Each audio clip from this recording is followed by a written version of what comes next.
Hello and welcome to my presentation of the law of sines and cosines by yours truly, Darian Jimerson. This is also going to be talking about the history of both, the applications of both, the real world uses of both, and examples of both, 2 examples each. Now, let's get into it. History of law of sines and law of cosines goes back much further than you would expect.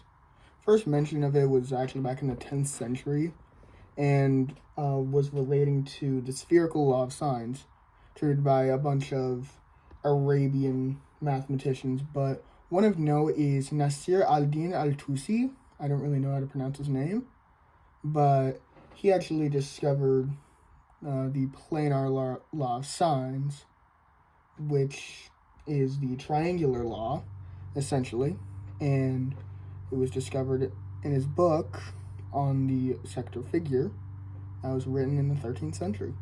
The law of cosines, on the other hand, is much older, 300 BC, via a Greek mathematician.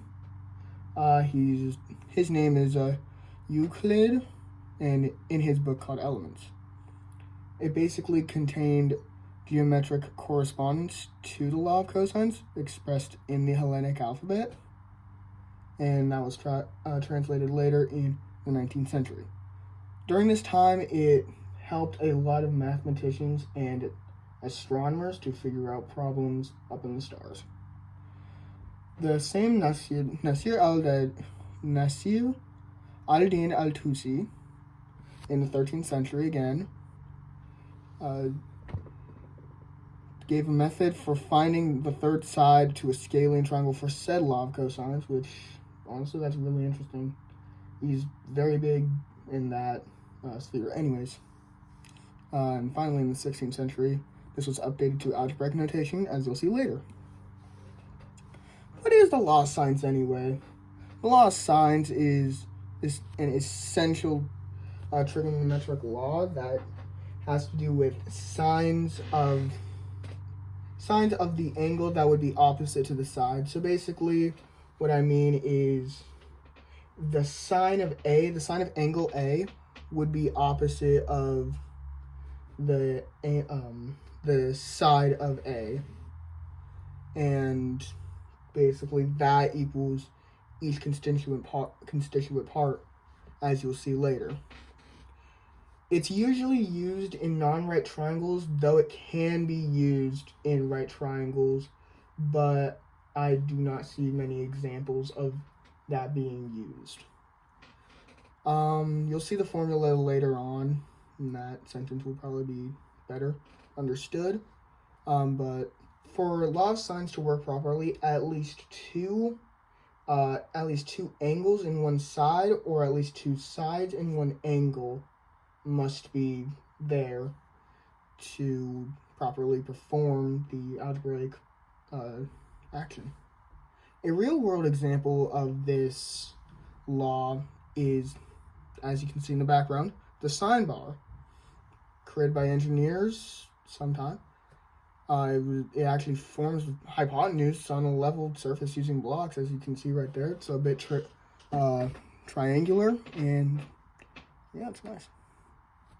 The formula for law of sines looks like this. As you can see, the sine of A is above the side of A, and that would equal the sine of the angle of B over B, and the sine of angle of C, the sine angle C over side C. And the formula of law of sines, as well as law of cosines, as you'll see later, use their capital letters A, B, and C to demonstrate the angles, and they use the lowercase letters known as A, B, C, but like lowercase. They use that. That is the sides. These screenshots, by the way, are from Desmos. So, thank you, Desmos. By the way, it is also imperative that the angle letter is opposite to the side letter, because that really allows the entire thing to work, as you'll see coming up. And here is the formula for law of sines extended, but with a triangle in the actual picture so you can see what's going on right here. As you can see, angle C would be opposite of side C. Same with side B and side A, opposite angle B and angle A, respectively. The real world applications for law of sines and law of cosines is honestly really interesting, and will actually be imperative to my future, since I also want to be an engineer and also maybe work in astronomy. As you can see, it's really good with navigation, engineering, and astronomy. It's also pretty good in construction too. So if you're thinking of going into any of those fields, then you will be having to use law of sines and law of cosines a bit. Now let's just take a random triangle right here. Side A is 20 units long and side C is 13 units long. But it also has one angle measurement of angle A equals 70 degrees. And let's go find out all the remaining sides and angles. Alright, well, here's the work. My apologies for my terrible handwriting, by the way. But as you can see here, step 1, you have to find angle C, which you do sine 70 over 20, and that equals sine X. That is sine C. I just used X to equal. That's over 13. So as you can see, the 13 moves up. The sine 70 just stays there, and the sine 20 continues being the denominator, and that equals 0.61. And then you take the arc sine of 0.61, and that equals 37.65. You can see the full equation or answer right there. So the angle of C would equal 37.65. Now to find angle B is the easiest part. That's going to be a very interesting theme that's going to continue to be out here. That would be 180 minus 70 minus 37.65, because you already know angle A and angle C. So finding angle B is just as easy as subtracting both of those from 180. And as you can see right there, 72.35 is your answer for angle B. Now finally, ignore that.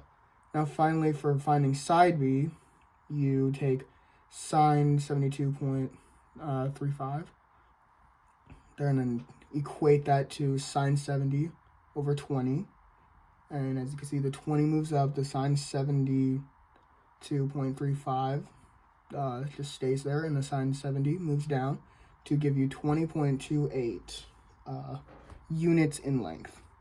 Now, another application is the angle side triangle, which is, there's one. So let's just say that we have this triangle right here with two angle measures, angle B being at 28 degrees and angle C being at 59, but it does have one side known, and that is B at 114 units long. So find the rest of the numbers there. Alright, I use Desmos here, so as you can see, essentially copying what you've done on the previous example, right? Raising the 114 sine 59 sine 28 right there. That'd give you 208.14 if you're speaking in like the 0.2 or the hundredths position. And then you can subtract 28 minus 59 to find the side C, which is surprising that I didn't start off with that. Anyways, and then angle A is 93 degrees. And as you can see, using nothing right there, C, 208.14, sine 93 divided by sine 59, or sine A over sine C, I believe. That equals 242.49. And that's your other answer. That's side A. Now for the law of cosines we finally get into. In trigonometry, law of cosines, or LOC, whatever you want to call it, is another law that relates to the angles and the sides of a triangle. Only instead of using sine, it uses cosine and a much different formula focus, but it is very formula focused. This law also generalizes Pythagorean theorem into an equation that is able to be used on really any triangle, not only just right triangle. From what I've found, the law of cosines is the most effective at finding the sides of a triangle, but not so much the angles. Both law of sines and law of cosines are pretty good for finding either, but for me, law of cosines is probably the easiest. And the formula for law of cosines is not even that complicated. It uses the same capital letter and lowercase letter type of thing. And yeah, it's most effective when dealing with side angles, side triangles, or SSA, those type of triangles, as you can really easily replace any missing sides just using the formula listed below.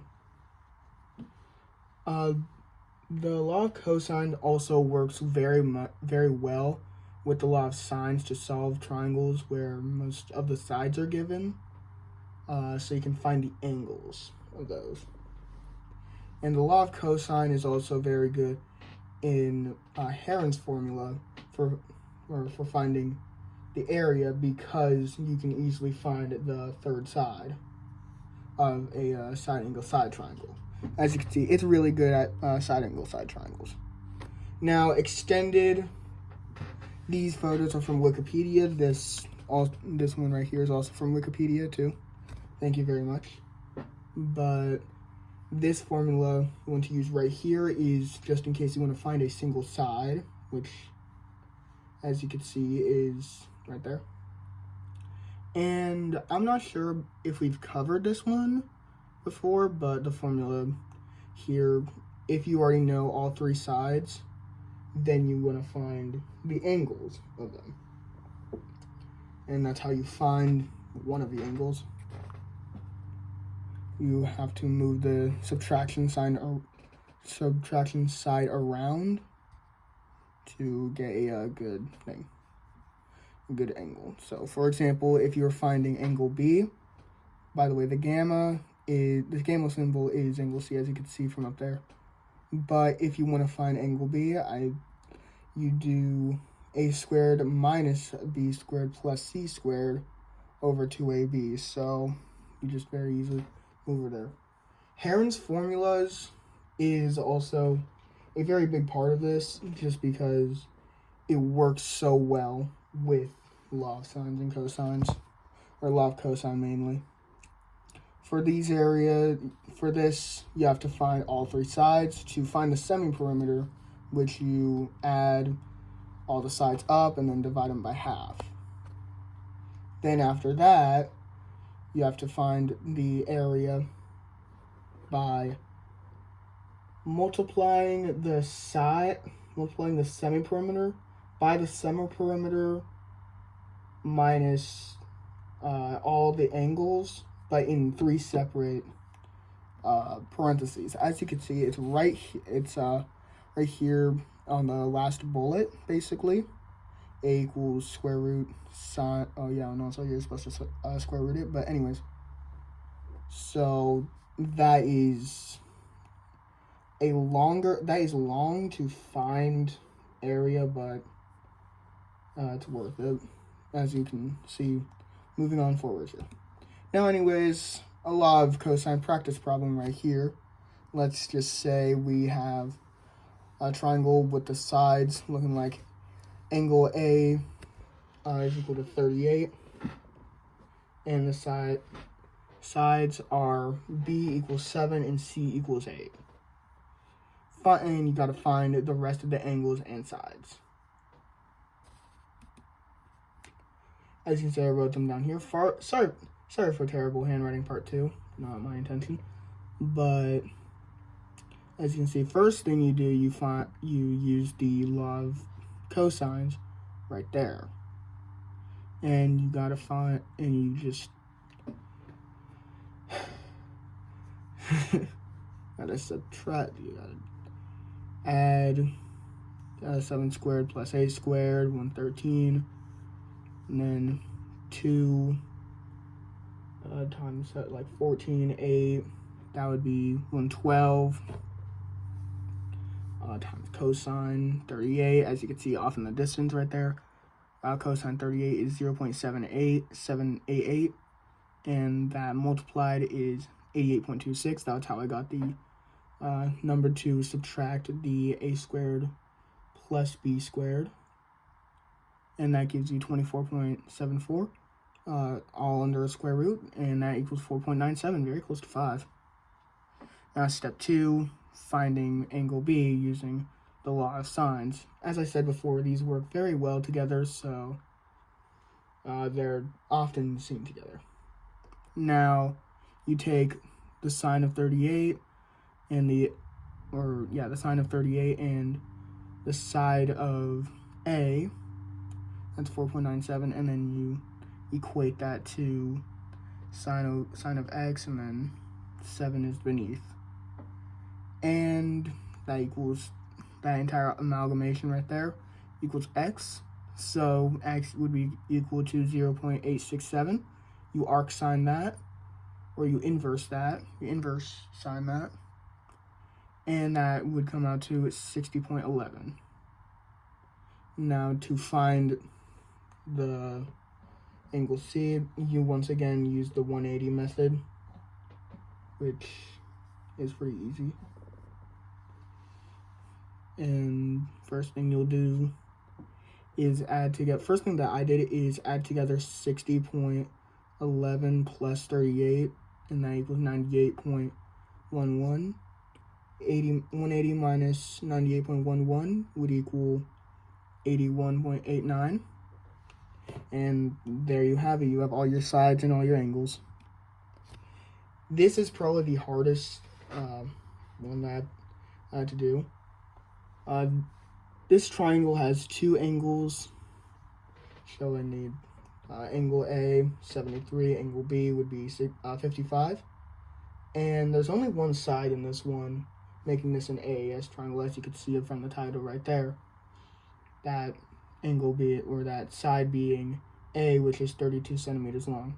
Got to find angle C, side C, and side B. And I know I did not write it here, but you also have to find the semi-perimeter and the area, as seen in the future slide right here. So first thing that you immediately do is, this is what I did, but you got 180 minus 128. 128 comes from 73 minus 55, or 73 plus 55, and then all that minus 180, that equals 52. The second thing that you do, you have to find the second side using the law of sine. The sine of 73 over 32, the sine of 52 over C, because angle C over C, and that entire amalgamation equals 26.37 centimeters. Step 3 is to find side B using law of cosine, which you use essentially a squared, use a squared, c squared minus 2 AC, and then cosine 55. So after dumbing that down, you're left with 1,719.38 minus 968.1. You can see off on the side how I got those values. 1,687 times cosine of 55, that would equal 968.01. That's what I got the latter number. Anyways, those subtracted would equal 751.37, or known as B equal, all under a square root, also known as B equals 27.41 centimeters. And then now we get into the area part of this problem. You have to find the semi-perimeter, which is, since the semi-perimeter is A plus B plus C, all the sides, divided by 2, that would equal 42.89 centimeters. And as I said before, then you have to find the area, 42.89, all that. Dumbing that down, you have 42.89 times 10.84 times 15.48 times 16.52. That equals to 119,444.1613. That would be your final equation. That would be your final square-rooted equation, but after you take the square root of that, your final answer and your final area will be A equals, or the area would be equal to 345.61 centimeters. Here's my bibliography. I used a lot of Wikipedia in this. Let me actually move my mouse real quick. And I consulted the notes and the worksheet keys a lot. But I do hope that you enjoyed listening to me rant about this or listening to my presentation about this, and I do hope that everybody listening has an amazing day.